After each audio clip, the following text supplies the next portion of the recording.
Hello and welcome to Brisbane academy. So ये मेरा पहला सेशन होगा आपके साथ। मतलब मैंने 2 सेशन ऑलरेडी पोस्ट कर दिए, बट वो सेशंस में कुछ चैप्टर मैंने नहीं पढ़ाया था। मैंने सिर्फ एक बेसिक नॉलेज दिया था चैनल के बारे में, मेरा टीचिंग स्टाइल के बारे में एंड क्वेश्चन पेपर पैटर्न के बारे में। आज हम लोग बात करेंगे कि आज हम चैप्टर पढ़ेंगे। एंड फर्स्ट थिंग, आपको प्लीज़ एक कॉपी बना लेना मेरा सब्जेक्ट का, separately copy for commercial studies. So this is the first chapter that we are starting, commercial and non-commercial activity, chapter 9 ICSE का ये मेरा पहला सेशन होगा। ये सेशन मैंने सेपरेटली आप लोग के लिए रिकॉर्ड किया है for the YouTube students, for my public audience, YouTube audience. Then coming कि मैंने आप लोग को एक बार बोला था कि मैं ट्रैफिक सिग्नल्स के अकॉर्डिंग आप लोग को कलर कोड करके दूंगी, तो I have changed my method. मैं नहीं करके दे रही हूँ क्योंकि I have noticed and I have also got to know from many people कि लोग क्या कर रहे हैं, स्टूडेंट्स आप लोग सिर्फ वो कलर कोड के बेसिस पे पढ़ना चाह रहे हो, तो ऐसा नहीं हो सकता। मैं आपको क्वेश्चन पेपर नहीं बता सकती कि क्वेश्चन पेपर क्या, मैं ये बता सकती हूँ कि इंपॉर्टेंट है, ये नहीं इंपॉर्टेंट है। From the experience that I have, from the experience that I have gained throughout my career as a student as well as a teacher, तो मैं कलर कोड आपको दूंगी। नॉट सेइंग मैं नहीं दूंगी, बट वो एक वीक पहले एग्जाम के दूंगी ताकि एटलीस्ट आपका 2 रीडिंग हो चुका हो उससे पहले। मैंने कलर कोड इसलिए दिया था क्योंकि बहुत बार होता है एग्जाम से पहले due to some unforeseen situations या ऐसे कुछ केसेस हो जाते हैं, बच्चे बीमार हो जाते हैं, कुछ हो जाते हैं कि वो सब चीज़ नहीं कर पाते एक दिन पहले। मैंने कलर कोड आप लोग को इसलिए नहीं दिया था कि आप लोग सिर्फ कलर कोड के बेसिस में से पढ़ के जाओ एंड फिर ब्लेम करो कि मैम ने तो कलर कोड दिया था, रेड से नहीं आके ग्रीन से आ गया, येलो से आ गया। सो कलर कोड मैं आपको एक वीक पहले ही दूंगी। चलो अब फटाफट हम लोग स्टार्ट करते हैं पहला चैप्टर से। पहला चैप्टर आपका कमर्शियल नॉन कमर्शियल एक्टिविटी। सबसे पहले ये जो पहला पैरा है इंट्रोडक्शन का, आप काट दें। यहाँ पे मार्किंग्स इसलिए है क्योंकि मैं चाहती थी कि मैं जो भी थोड़ा बहुत मुझे हाईलाइट करके देना है वो मैं पहले हाईलाइट करके दूँ, ताकि उस समय मेरा टाइम वेस्ट ना हो। मैं हाईलाइट करूँ, देन यू विल हाईलाइट, तो आप बस मेरे साथ साथ फिर करते चल जाओ। इसीलिए मैंने पहले ही हाईलाइट करके रखा था। ऐसा नहीं है कि मैं कोई सेशन लेके आई हूँ and then same with the same highlight I am मतलब doing your session as well. ऐसा नहीं है। मैंने कलर कोडिंग इसीलिए किया था कि कलर कोडिंग बोलिए, सॉरी, मैंने हाईलाइट वगैरह इसलिए करके रखा था कि फिर जब मैं सेशन लूँ तो आप लोग को प्रॉब्लम ना हो एज वेल एज मुझे भी प्रॉब्लम ना हो। ठीक है, so just put a small cut on this one, है ना। सो पहला ह्यूमन एक्टिविटी क्या होता है? Human activities are those activities which human being undertake. Human activities are undertaking to satisfy human wants. Human activities क्या होता है? Human activities वो सारे एक्टिविटीज है जो एक ह्यूमन बीइंग अंडरटेक करता है। मतलब आप और मैं जो डेली बेसिस पे अंडरटेक कर रहा है, मैं पढ़ा रही हूँ, this is also human activity. आप पढ़ रहे हो, this is also human activity. Human activity हम लोग अपना पूरा लाइफ में कंटिन्यू करते हैं। क्यों? क्योंकि वांट्स अनएंडिंग है, अनलिमिटेड एंड रिकरिंग है। ये 3 बहुत इंपॉर्टेंट पॉइंट है अगर ह्यूमन एक्टिविटी का आता है। So your definition will go from year two year. ठीक है, this is the definition part of human activity. You will write these three words. You will definitely mention these 3 words because ये important है। क्यों human activities लेना पड़ता है? Human activities हम लोग को इसलिए लेना पड़ता है कि हमारा wants unending, unlimited and recurring है। अनएंडिंग मतलब कि इसका कोई अंत नहीं है। Your wants can not be like आज ये कर लिया बस खत्म, आते रहेंगे। अनलिमिटेड मतलब कि आज it's not limited either bye anything. आपका वांट बहुत अनलिमिटेड होता है। रिएक्टिंग मतलब आज ऐसा नहीं होगा कि आपने एक ड्रेस ले लिया बस ये ड्रेस में पूरा लाइफ चलाओगी, नहीं। आप बार बार बार बार अकॉर्डिंग टू फैशन चेंज करोगे या फिर वियर एंड टियर की वजह से वो ड्रेस को चेंज करोगे, तो वही चीज है। Some of the human activities, working in office हो सकता है, फैक्ट्री हो सकता है, शॉप हो सकता है, प्रोड्यूस डायरेक्ट इकोनॉमिक बेनिफिट्स। कुछ कुछ activities direct economic benefit produce करते हैं, कुछ कुछ फॉर पर्सनल सेटिस्फैक्शन कर सकते हैं हम लोग, है ना। या मतलब जैसे कुछ कुछ हम लोग अपना पर्सनल सेटिस्फैक्शन के लिए करते हैं, इनसे कोई इकोनॉमिक बेनिफिट नहीं हो। जैसे प्रेयर कर रहे हो, आप प्ले कर रहे हो या सो रहे हो, इससे कोई इकोनॉमिक बेनिफिट तो नहीं आता, पर्सनल सेटिस्फैक्शन जरूर आता है। तो मेन कैरेक्टरिस्टिक्स क्या है ह्यूमन एक्टिविटीज का? तो main human activities are as follows. Human activities are the activities which are undertaken by human being. इंसान लेता है ह्यूमन एक्टिविटीज। कौन अंडरटेक करता है? इंसान अंडरटेक करता है, आदमी, बच्चा, औरत, ये ह्यूमन एक्टिविटीज को अंडरटेक करते हैं। These activities involve human effort. In activities में human efforts होता है। Human activities are undertaken to satisfy human wants which are unlimited. Human activities हम लोग इसलिए करते हैं क्योंकि हम लोग को satisfy करना था हम लोग का human wants जो कि unlimited होते हैं। Human activities continue throughout the life. Human activities हम लोग जन्म जन्मांतर तक करते रहते हैं, पूरे अपनी जीवन करते रहते हैं। Human activities have a very wide range, बहुत वाइड रेंज होता है ह्यूमन एक्टिविटीज का. Human activities are perform both for earning money as well as for obtaining personal satisfaction. Personal satisfaction मतलब सोना वगैरह का आपका personal satisfaction होता है, पैसे कमाना नहीं होता है. ठीक है. सो मैं जो भी अंडरलाइन करके रखी हूँ, जो भी मार्क करके रखी हूँ, please please please mark them. Okay, adding this as well. पहले से मार्क नहीं किया हुआ था, मैं ये भी लेकिन ऐड कर दे रही हूँ, है ना. Please mark these things. जब मैं पढ़ाते जा रही हूँ प्लीज आप मार्क करते जाओ, सो दैट आपको भी इशू नहीं रहे, मुझे भी उसके बाद फिर आपको वापस से कराना ना पड़े, तो दोनों के लिए बेटर रह जाएगा. ठीक है. Next, types of human activities. So what are the types of human activities? Human activities can be classified into two parts. ये पता है लाइन कहाँ से आ रहा है, ये आपका 5th पॉइंट का कंटिन्यूएशन ही आप समझ लो. कैसे? क्योंकि हम लोगों ने यहाँ पे बात किया था कि human activities can be perform both for earning money as well as obtaining personal satisfaction. इसी में हमने ब्रेक कर दिया कि ह्यूमन एक्टिविटीज दो पार्ट में डिवाइड हो सकते हैं. एक होता है इकोनॉमिक, एक होता है non economic activities. Economic activities का दूसरा नाम है तुम्हारा कमर्शियल एक्टिविटीज, और नॉन इकोनॉमिक एक्टिविटीज का दूसरा नाम है नॉन कमर्शियल एक्टिविटीज.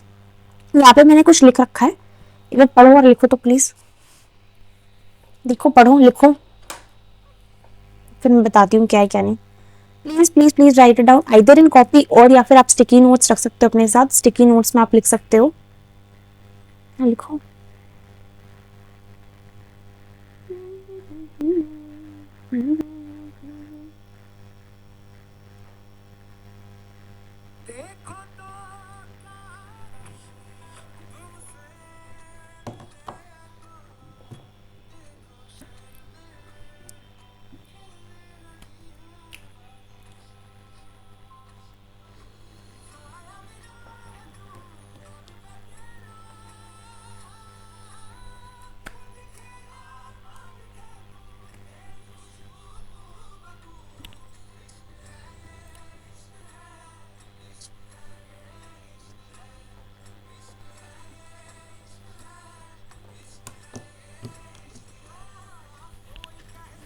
म्यूजिक डाल दो ताकि कोई इंटरेस्ट है लिखने में, क्योंकि देखो पता तो है अभी आप लोग को बहुत कुछ.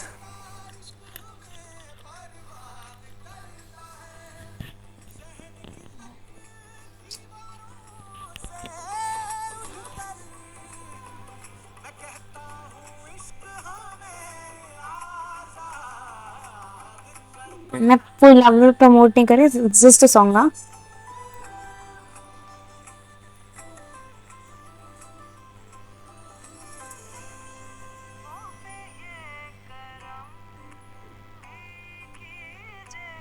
चलो लिख लिया, स्टार्ट करते हैं.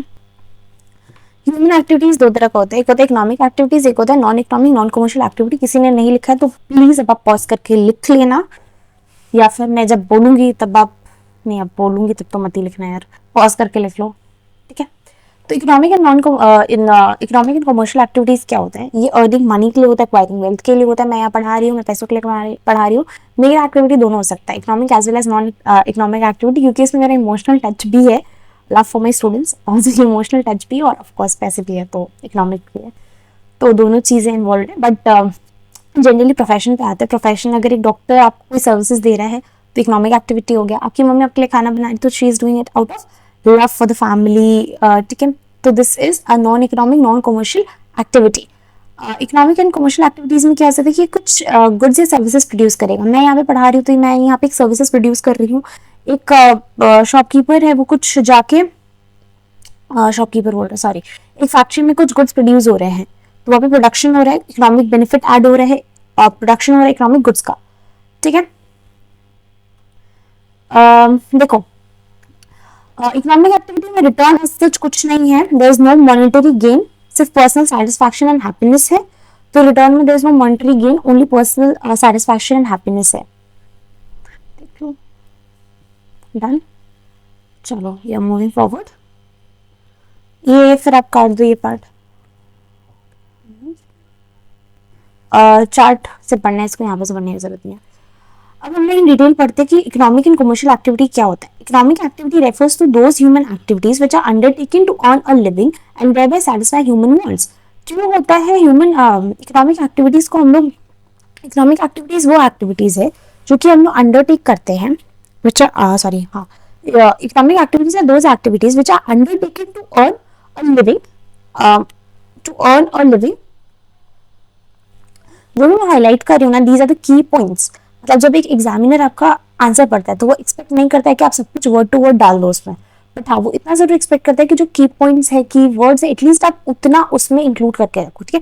तो इकोनॉमिक एक्टिविटीज रेफर्स टू सारा ह्यूमन एक्टिविटीज जो कि अंडरटेक किया जाता है। क्यों अंडरटेक किया जाता है? ताकि वो कमा सके, earn a living and satisfy human wants को सैटिस्फाई करने के लिए। The main objective of these activities is to earn income and create wealth. Main objective क्या है? Main objective is to earn income and create wealth. Money earned through work is used to satisfy wants. Money जो भी हम लोग work के through earn करते हैं वो होता है to satisfy human wants. So this can be the definition. ठीक है? So this is your definition of economic activity. For example, a teacher teaches in a school or a college. A doctor attends a patient in a clinic. Or a shopkeeper sells goods to its customers. Economic activities are concerned with production, distribution, exchange of goods and services. These activities create utilities and result in the production of wealth. Okay, I would want you, if there is a definition, so ये line भी add कर दो please. So this definition is this plus this, हाँ. So this is also part of wait a minute. So this is also part of definition. This is very important क्योंकि आपका chapter का जो main heading की है वही economic and non economic activities. This is very very important. Sorry, I think वो charger लगा हुआ है ना, उस वजह से ये स्मच कर जा रहे हैं. ठीक है, okay. So economic activities are concerned with the production, distribution, exchange of goods and services. These activities create utility, results in the production of wealth. Economic activities are also called occupations. Economic activities are also known as occupations. Characteristics of economic activities. Now, what are the characteristics of economic activities? Oops. There will be. What are the characteristics of economic or commercial activities? So the main characteristics of economic and commercial activities are as follows. Economic motive होता है, बता चुके कि economic activities हम लोग क्यों undertake करते हैं, ताकि हम लोग मनी को अर्न कर सके, एक्वायर कर सके. Well, the main motive behind this activities to make economic gain. Economic gain के लिए ही हम लोग economic commercial activities, economic activities हम लोग अंडरटेक करते हैं. These activities are perform by human beings for earning livelihood. कौन लेता है भाई? इंसान ही लेगा. अब I don't expect a monkey की वो आके कुछ इकोनॉमिक एक्टिविटी करे, राइट? सो प्रोडक्टिव होना चाहिए. क्यों? क्योंकि इसमें प्रोडक्शन होगा, distribution, exchange of goods and services for satisfying human wants. These activities are directly related to creation of wealth. These activities are now directly related to the creation of wealth. Please आप underline करते जाना. हाँ, भूल जाती बीच बीच कि आप लोग underline भी कर रहा है. एंड ना जो मैंने अंडरलाइन किया वो अंडरलाइन करोगे, जो मैंने हाईलाइट किया वो हाईलाइट करोगे, क्योंकि मैंने हाईलाइट किए की इंपॉर्टेंट पॉइंट्स एंड अंडरलाइन किए the lines which are important. तो दोनों में डिफरेंस ये है कि जो अंडरलाइन किए हुए वर्ड्स है ना, उनको आप चेंज करोगे तो चलेगा, बट जो हाईलाइट किए हुए वर्ड्स है उनको आप इतने से भी चेंज नहीं कर सकते. वो आपको एज इट इज लिखना पड़ेगा, क्योंकि this is what the examiner is expecting. और हमें क्या चाहिए? हमें मार्क्स चाहिए भैया. नॉलेज भी चाहिए पर मार्क्स भी चाहिए. Knowledge without marks is nothing and marks without knowledge is nothing. So both are important. Next, productive economic activities involve production, distribution, exchange of goods and services to satisfy human wants. These activities are directly related to the creation of wealth. इससे क्या होगा? Creation of wealth होगा. Economic resources, economic activity undertaking use of economic resources, land, labor, capital. Economic resources अगर आप लोग को economics भी है साथ में तो शायद आप लोग को अभी तक पढ़ा दिया होगा कि economic resources क्या होता है. हमारे economic resources है land, labor, capital, entrepreneur. But हमें सिर्फ land, labor and capital बोले तो हमें सिर्फ land, labor, capital and इसी लिख देंगे. Rational use. Economic activities require proper allocation of scarce resources. हमारे resources बहुत scarce होता है, तो economic activities होता है कि हम लोग properly allocate कर सके वो scarce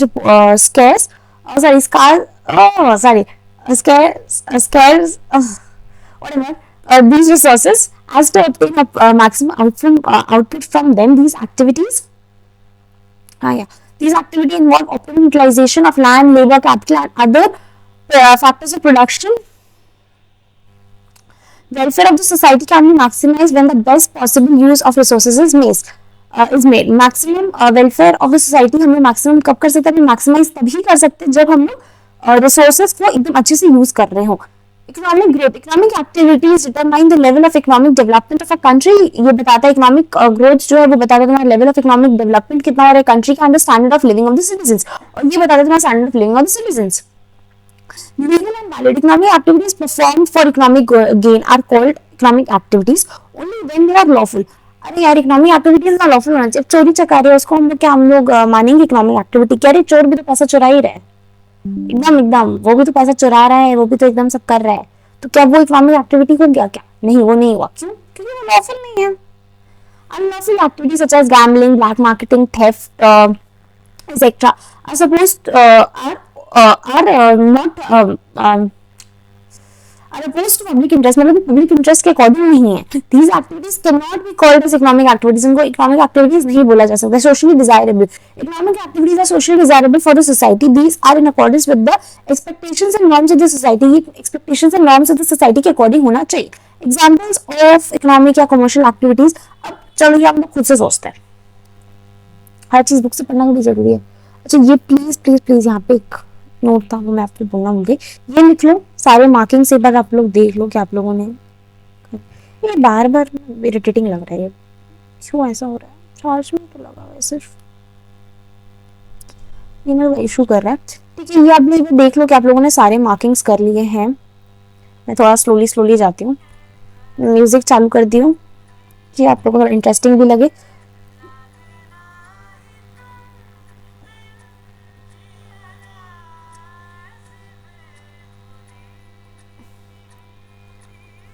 The parts which are highlighted will be highlighted, सारे सब पॉइंट्स आप लोग को सेम सेम लिखने हैं।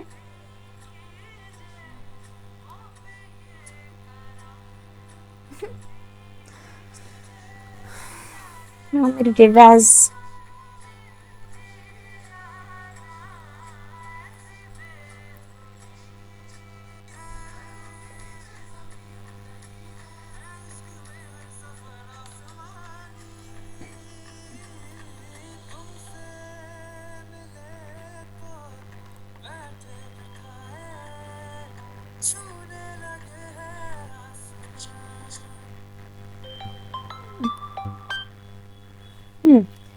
ठीक है।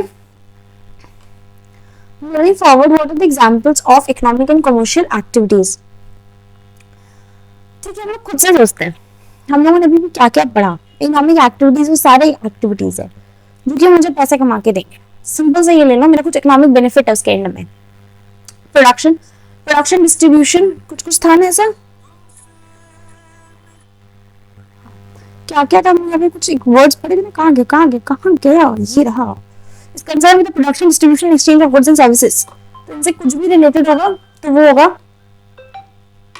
एक second, just give me a minute, sorry sorry I had to take a call. हाँ, moving forward, what are the examples of economic and commercial activities?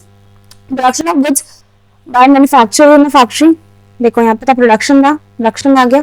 Distribution of good, देखो प्रोडक्शन कौन करेगा, एक छोटा सा चार्ट आपको बता दूं, देखो how this is very irritating all the time, it's like slipping upwards only। को अगली बार चार्ट लगा के रिकॉर्ड करूंगी, सोच लो तो learn my lesson।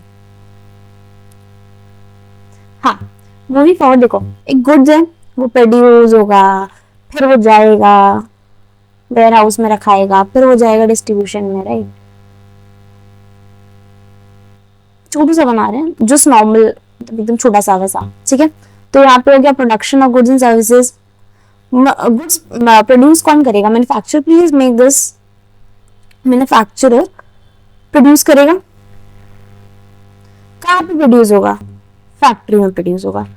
सो पहला एग्जांपल ये रहा, example 1, production of goods and services by the manufacturer in a factory, production of goods and services by the manufacturer in a factory. फिर हम लोग क्या करेगा? डिस्ट्रीब्यूशन होगा, डिस्ट्रीब्यूशन होगा, ये फैक्ट्री से निकलेगा, वेयर हाउस में जाएगा या फिर किसी के पास जाएगा, डिस्ट्रीब्यूटर के पास जाएगा। डिस्ट्रीब्यूटर कौन हो सकते हैं? अच्छा तुम अब सामान लेने जाते हो तो तुम लोग क्या सीधे फैक्ट्री पहुंच जाते हो कि भैया एक चिप्स का पैकेट दे दो, कुरकुरे का पैकेट दे दो, तो क्या सीधे कुरकुरे का फैक्ट्री में चल जाते हो क्या? नहीं, तुम लोग किसके पास जाते हो? तुम लोग अपने लोकल स्टोर्स के पास जाते हो, जो भी लोकल तुम्हारा किराना स्टोर हो गया या फिर ग्रोसरी स्टोर है या फिर जो भी तुम्हारा स्टोर है आसपास जहाँ पे अवेलेबल होता है वहां पे जाते हो। तो वो क्या होंगे, वो या तो रिटेलर होगा या तो होलसेलर होगा। होलसेलर के पास भी आई डोंट थिंक सब जाते हैं, क्योंकि होलसेलर बल्क में सप्लाई करता है, रिटेलर सिंगल सिंगल यूनिट्स बेचता है, 10, 12, 15, 20 पीस जो हम लोग खरीदते हैं वो अपना रिटेलर बेचता है। तो अपना डिस्ट्रीब्यूशन है यहाँ पे, डिस्ट्रीब्यूशन फिर ये गुड्स किसके पास जा रहा है, रिटेलर या फिर इसको अलग कलर से लिखना सुंदर लगेगा। Let's make it a pretty. Erase मत करना if you have drawn it. मैं सेम ही चीज बना रही हूँ, बस उसको सुंदर बना रही हूँ। तो तुम लोगों ने बना लिया तो उसको प्लीज इरेज मत करना, काटना वाटना मत, फिर करोगे पेस्ट हो गया पेज, इरेज मत करो, है ना। तो ठीक है, ये कलर सुंदर होना चाहिए। चलो ठीक है, डिस्ट्रीब्यूशन के पास किसके पास जाएगा, होलसेलर या फिर रिटेलर।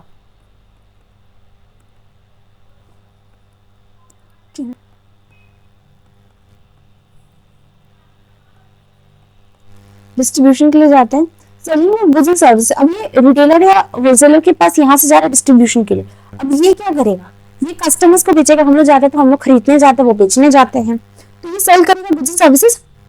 ये क्या कर रहे हैं, ये सेलिंग कर रहे हैं गुड्स एंड सर्विसेज को। हम उल्टा कर दिया क्या, कोई नहीं। हाँ, ये क्या कर रहा है, ये सेलिंग कर रहा है गुड्स एंड सर्विसेज को। सेलिंग अभी किसको बेचेगा, खुद को। चल नहीं, अपने घर में किसी को बेच देगा, अपने बेटे को नहीं, किसको बेचेगा, कस्टमर्स। दिखा जाए,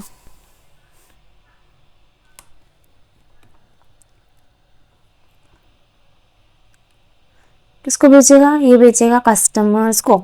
ठीक है, फटाफट ये ड्रॉ कर लो।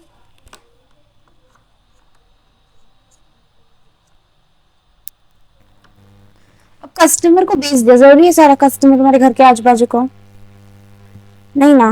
बहुत सारे देखते हो, कभी हम लोग बहुत बल्क में लेते हैं तो फिर वो क्या बोलते हैं कि काम करते हैं मैडम, हम आपके घर तक पहुंचवा देते हैं।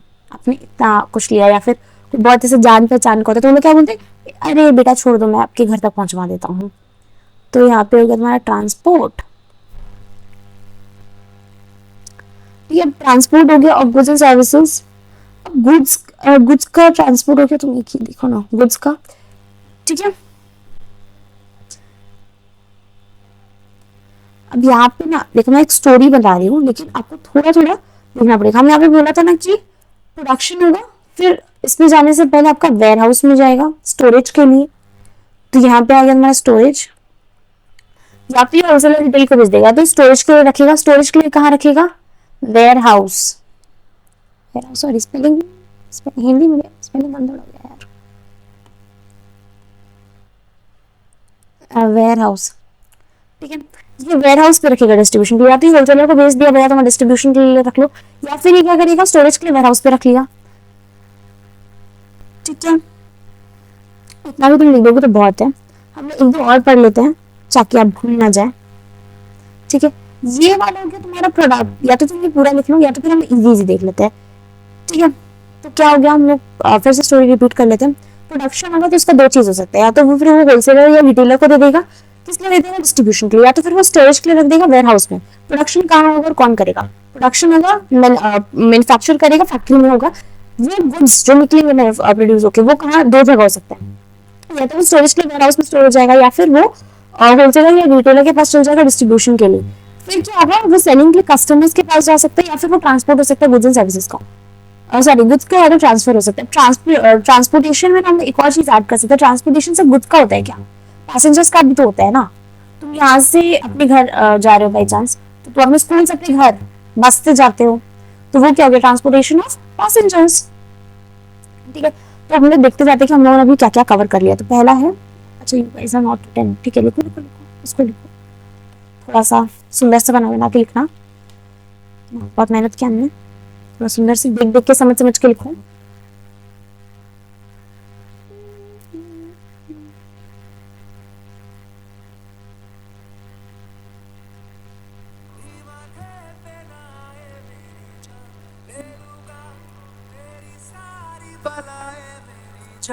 तेरी आई मैं मर जावा चिंगड़ी नाम तेरे कर जावा सोना आ, तेरी यारी मैं मर जावा जिंदड़ी नाम तेरे कर जावा सोहणिया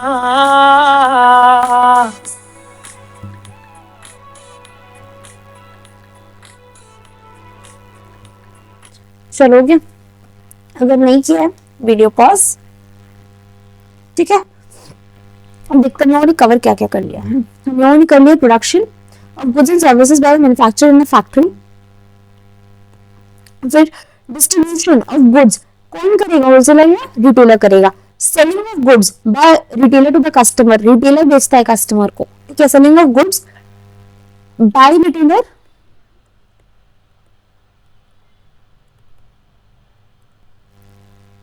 टू द कस्टमर, क्योंकि ठीक है, by retailer to the customer, ये एक ऐड कर लो प्लीज, क्योंकि हम लोग जनरली जाते हैं तो हम लोग रिटेलर से ही खरीदने जाते हैं, क्योंकि होलसेलर्स ना बहुत बल्क में बेचते हैं, वो कार्टन्स में डील करते हैं, लाइक कार्टन्स में लाइक 15 कार्टून दे दो, उनको 20 कार्टून दे दो, तो उसमें डील करते हैं वो। Understanding my point? ठीक है, फिर ट्रांसपोर्टेशन ऑफ गुड्स या फिर पैसेंजर बाय रेलवे, रोडवेज हो गया हमारा, बस में, बस रोडवेज में आ गया, airlines and ship. Storage of goods by warehouse keeper, storage of goods by warehouse keeper, storage of goods in warehouse by warehouse keeper, तुम लिख सकते हो। ठीक है, acceptance of deposit and lending of money by a banker. Acceptance of deposit, एक bank क्या करता है, तुम्हारा डिपॉजिट एक्सेप्ट करता है, फिर वही लेंड कर देता है दूसरे को। तो acceptance of deposit and lending of money by a banker. assurance of risk by an insurance company। ठीक है, क्लिनिक रन बाय डॉक्टर। देखो इजी से जो है मैं स्टार्ट कर दे रही है। तो जो स्टोरी है हम लोग का, स्टोरी यहाँ से यहाँ तक तुम्हारा जो है वो हमारा स्टोरी में कवर हो गया। ठीक है, तो यहाँ से यहाँ तक हम लिख सकते हैं स्टोरी। ठीक है, ये जो तीन एक्स्ट्रा है ये वो है ना तुम्हारा बैंकिंग चैप्टर है पीछे, उसके रेफरेंस में तुम ले सकते हो, लेकिन अभी जब तुम्हारे यूनिट टेस्ट वगैरह आएंगे तब तुम्हारा बैंकिंग चैप्टर हुआ नहीं हुआ, आई गेस। तो तुम ये ले सकते हो स्टोरी, ये ले सकते हो clinic run by the doctor, legal services provide by the lawyer in a court, audit services provide by chartered accountant in office, in his office, in an office, कुछ भी लिख देना, उतना इन एन इससे कुछ फर्क नहीं पड़ता है। Working of a government officer, ये भी एक इजी है, ये this you can take this. Services of a teacher in a school या college, services of a teacher in a school and college, जो वो पढ़ा रहा है स्कूल एंड कॉलेज में। Working of a farmer in his field to produce grain, एक किसान जो अपने खेत में खेती कर रहा है। Working of a nurse in an hospital, अगर एक नर्स एक हॉस्पिटल में काम कर रही है तो वो हो गया। तो these are the important points, these are the easy points are not important, these are the easy ones। अगर तुम ये कर रहा तो ये बहुत easy वाला ये तुम आराम से लिख लेगा। और ऐसे भी एग्जाम्पल्स में सारा नहीं करना पड़ता है, कुछ मैक्स टू मैक्स तुमसे जो पूछेगा 6 से 8 पूछ सकता है मैक्सिमम, उससे ज्यादा तुमसे पूछा नहीं जाएगा। तो तुम कोई भी 6 या 8 करके जाओगे तुम्हारा काम तो हो जाएगा। हाँ, next economic commercial activities at a glance हम लोग देख सकते हैं, आप लोग खुद कर लेना। ठीक है, तो नॉन इकोनॉमिक या नॉन कमर्शियल एक्टिविटीज हम लोग पार्ट 2 में पहुंच चुके हैं इस चैप्टर के, जो कि है नॉन इकोनॉमिक या non commercial activities. Activities which are undertaken to satisfy social, religious, cultural, sentimental requirements are called as non-economic activities। जो भी एक्टिविटीज हम लोग अंडरटेक करते हैं to satisfy your social, religious, to satisfy your social, religious, this is so irritating now। मैं एक बार charger हटा ही देती हूँ, क्योंकि ना ये आपका दे नहीं रहा, थिंक चल रहा मुझे, पूरा रिकॉर्डिंग हो जाना चाहिए। Just a minute.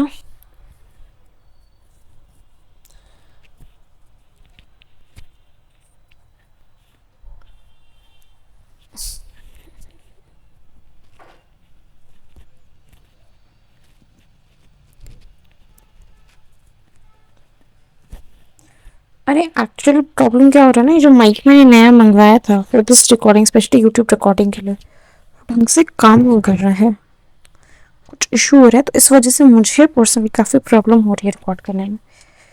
ठीक है, this is the third time recording this session because of some other issue. बाप रे, technically I have taught with this chapter 4 times but just not posted. ठीक है, सोशल, रिलीजियस, कल्चरल, सेंटिमेंटल। ठीक है, SRCR, ठीक है, SRC श्रीराम कॉलेज, SRCR से तैयार रख लेना, SRCR activities are undertaken to satisfy social, religious, cultural and sentimental requirements are known as non-economic activities. Objective of these activities are not to make monetary gain. Monetary gain नहीं होता है, on a reward नहीं होता है. People engage in non-economic activities ये क्यों engage होते हैं? Love, sympathy, religion. ठीक है. For example, a mother look after her children. Looks after her children. A student donates blood. An old man goes to the temple daily. A rich man donates money to the Prime Minister's Relief Fund. A young man helps a blind girl cross the road, etc. It is the object of any activity that distinguish between. ठीक है, हम बात करते हैं डिस्टिंग्विशन का. यहाँ से यहाँ तक हो गया. Okay, it is the object for any activity that distinguish between economic and non-economic activities. The primary objective of economic activities is to earn livelihood and create wealth. On the other hand, the main objective of non-economic activity is to get some sort of social, cultural, religious and recreational satisfaction. यहाँ पे तुम ये लिखना recreational satisfaction. हाँ ठीक है. Social, cultural, religious, recreational satisfaction. The output of economic activities can be measured in terms of money, that is the salary to the teacher, the fee to the doctor, or the profit to the businessman. But the result of non-economic activity cannot be measured in terms of money. The same activity can be considered as an economic activity and a non-economic activity. एक ही activity को हम दोनों consider कर सकते हैं. It can be considered as an economic activity as well as a non-economic activity. Example क्या हो गया? एक नर्स अटेंड कर रही है पेशेंट को हॉस्पिटल में, तो वो इकोनॉमिक एक्टिविटी हो गया. वही सेम नर्स अपने घर आ रही है, वो अपने बच्चे को इलाज कर रही है या फिर अपने बच्चे का टेक केयर कर रही है. वो बीमार है, उसका बच्चा बीमार है, वो उसको देख रही है, तो वो नॉन इकोनॉमिक एक्टिविटी हो गया. क्यों? क्योंकि पहला सबसे इंपॉर्टेंट कि इकोनॉमिक एक्टिविटी में कुछ मनी फैक्टर होना चाहिए. अगर वो हॉस्पिटल में काम करी तो उसको कुछ फीस, कुछ सैलरी, कुछ मिल रहा होगा. इकोनॉमिक एक्टिविटी घर में काम करी, अपने बच्चे को देख रही है, तो क्या वो उसका बच्चा कुछ देगा? उसको कुछ नहीं देगा. वो अपने पर्सनल सेटिस्फैक्शन के लिए कर रही है ना. ठीक है. So for example, a nurse attending a patient in a hospital is an economic activity as the nurse works for the salary. But when the same nurse attends to her sick mother at home, मैंने children का लिया है, mother का है, same thing. It is not economic activity because the objective is not to earn profit. Thus, the activity of a person may be considered as economic at one time or place and non-economic at the other time and place. The dividing line is not the activity or the person who is doing it, but the objective which is behind it. तो objective जो है वो important है. क्या monetary objective है या नहीं है? तो जो ऑब्जेक्टिव है दैट इज इंपॉर्टेंट. जो पर्सन कर रहा है वो दैट इज नॉट इंपॉर्टेंट. ठीक है, ये आप रीड कर लेना. Economic activities are undertaken due to the following reasons: love, affection, personal satisfaction, physical needs, religious obligation, social obligation and patriotism. ठीक है. तो नॉन इकोनॉमिक एक्टिविटीज क्यों अंडरटेक किया जाता है? प्लीज प्लीज प्लीज आप लोग ये वाला चीज हाईलाइट कर लोगे एंड ये वाला चीज आप लोग रट लोगे in the sense you will keep in mind. Love and affection क्यों हम लोग लेते हैं, इकोनॉमिक एक्टिविटीज क्यों अंडरटेक करते हैं? Love and affection personal satisfaction की वजह से, फिजिकल नीड्स की वजह से, रिलीजियस ऑब्लिगेशन की वजह से, सोशल ऑब्लिगेशन की वजह से, पेट्रियटिज्म की वजह से. लव एंड अफेक्शन की वजह से कैसे? Taking dinner with the family, cooking food for delivery, for example, meditation in a park is for personal satisfaction. Physical needs में क्या हो सकता है? Morning walk by a person physical needs के लिए हो सकता है. To stay fit and healthy वो morning walk कर रहा है तो physical need के लिए कर रहा है. Religious obligation, praying in a temple, कुछ religious obligation हो सकता है जैसे praying in a temple. Social obligation क्या हो सकता है? Helping victim of an accident, flood या फिर अर्थक्वेक, ये सुना सोशल ऑब्लिगेशन की वजह से. तो पेट्रियटिज्म की वजह से क्या हो सकता है? Donating blood for injured army man के लिए तुमने कुछ दे दिया, फिर वो प्राइम मिनिस्टर रिलीफ फंड में तुमने कुछ दे दिया, पेट्रियटिज्म की वजह से तुम दे रहे हो. अब हम लोग डिफरेंसेस देखते हैं between commercial and non commercial activities. जब भी तुम लोग डिफरेंसेस बनाओगे, 3 कॉलम बनाओगे, पॉइंट ऑफ डिस्टिंक्शन या फिर बेसिस ऑफ डिफरेंसेस का. फिर आ गया तुम्हारा जो 2 बेसिस होंगे जैसे यहाँ पे, क्योंकि commercial and non commercial basis का. ठीक है, commercial and non commercial activities. ये हो गया तुम्हारा basis of differences.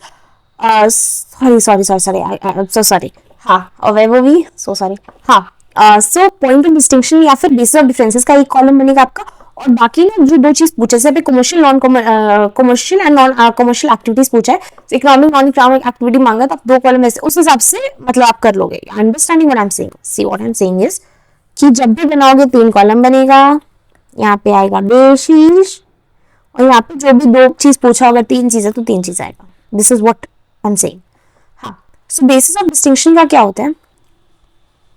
Basis of distinction में क्या होता है? कमर्शियल नॉन कमर्शियल एक्टिविटीज में पहला तो objective, economic objective is to earn and acquire wealth. Non economic activity, non commercial activity का केस में क्या हो सकता है? Sentimental and economic objective to obtain some sort of personal satisfaction, कुछ पर्सनल सेटिस्फैक्शन होता है। एक्सपेक्टेशन क्या होता है? इसमें मनी होता है। इसमें क्या होता है? Money income is not expected. इसमें मनी इनकम एक्सपेक्टेड होता है कि नहीं? मनी इनकम एक्सपेक्टेड नहीं होता। रिलेशनशिप, इसमें डायरेक्ट रिलेशनशिप होता है इनकम एंड वेल्थ के साथ। इसमें not related to income and wealth. इसमें कुछ भी रिलेशनशिप नहीं होता, कुछ रिलेटेड नहीं होता इनकम एंड वेल्थ से। Measure of outcome, results can be measured in terms of money in case of commercial activities. Result cannot be measured in terms of money in case of non-commercial activity. Logic, guided by rational consideration of cost and benefit, guided by sentimental and economic sentiments and emotions without regard to gain or sacrifice. Resources में क्या हो सकता है?